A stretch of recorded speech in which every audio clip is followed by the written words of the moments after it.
পহেলা বৈশাখে প্রতি বছর একটা অশান্তির মধ্যে দিয়ে যেতে হয়। যেমন ঈদের আগে দোকানদাররা একটা চাপের মধ্যে থাকে কাস্টমারদের, তেমনি একটা হাজবেন্ড বা বয়ফ্রেন্ড একটা মানসিক চাপে থাকে তার বউ বা গার্লফ্রেন্ডের কাছে। এমনই একটা গার্লফ্রেন্ড যখন তার বয়ফ্রেন্ডকে পহেলা বৈশাখ নিয়ে কথা বলে, তখন জান একটু আসো না, কথা আছে। বলো। আচ্ছা বলো তো, কোন শাড়িটা সুন্দর, এইটা না ওইটা? এটা কিনলেই হয় জান, ব্যাপার না, দুইটাই তো সুন্দর। না একটা বলো, কোনটা সুন্দর, এইটা না ওইটা? দুইটাই তো সুন্দর মনে হইতেছে, এইটা একটু বেশি সুন্দর, এইটা নাও। কিন্তু আমার তো ওইটা পছন্দ হয়েছে, ওইটা তোমার ভালো লাগে নাই? বাবু একটু কাজ করতেছি বাবু, সারাদিন কাজ করছি, এখনো কাজ করতেছি, আমার মাথায় তো কাজ নিয়ে একটা টেনশনের মধ্যে থাকে না, দেখতেছো না? তোমার যেটা ভালো লাগে সেটা নাও, জিজ্ঞেস করছো বলে দিছি। কিন্তু তুমি যেটা বলছো ওটা একটু দাম বেশি, আর আমি যেটা পছন্দ করতেছি এটা ওইটার থেকে একটু কম দাম। আরে বাবা যত দামই হোক নাও না বাবু, ভালো লাগলেই নাও, দাম দিয়ে কি, যেটা ভালো লাগে ওইটা নাও। বলো না কোনটা নিবো, এমন করো কেন? এই তোমার সমস্যাটা কি?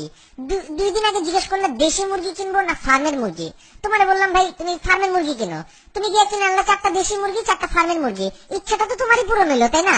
তারপর জিজ্ঞেস করলো লাল শাক কিনবো না পালং শাক কিনবো, ভয়ের সাথে কোনো কথাই বলি নাই, কিনে আনলা লাল শাক, যদি বলতাম পালং শাক তাহলে দুইটাই কিনে আনতাম।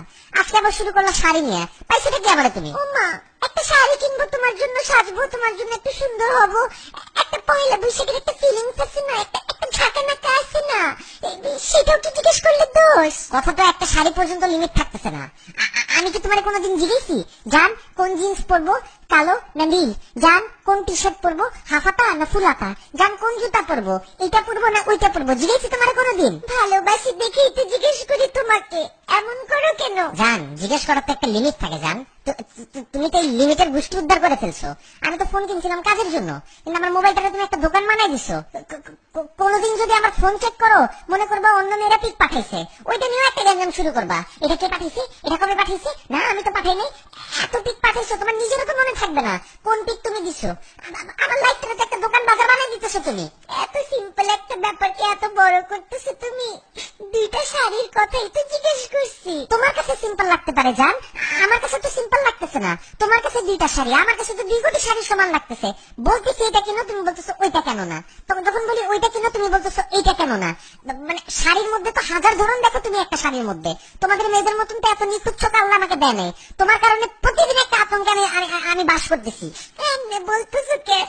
আমি কি এতই খারাপ? তোমার জন্যই তো সাজি। কিসের এত আতঙ্ক? কিসের আতঙ্ক মানে? পয়লা বৈশাখ কেবল যাইতেছে, রমজান শুরু হবে, এরপর আসবে ঈদ। আমি যদি আজকে পরকিয়া করতাম এত আতঙ্কে থাকতাম না যতটা তোমার প্রশ্নের আতঙ্কে থাকতো। আমার প্রত্যেক দিন একটা নতুন আতঙ্ক নিয়ে আসো। তোমার পায়ে পড়ি যান, তোমার যেই শাড়ি পছন্দ সেই শাড়ি কিনো, তুমি কলা পাতা প্যাঁচাও যদি পরো আমার কাছে ওইটাও সুন্দর লাগবে। দূর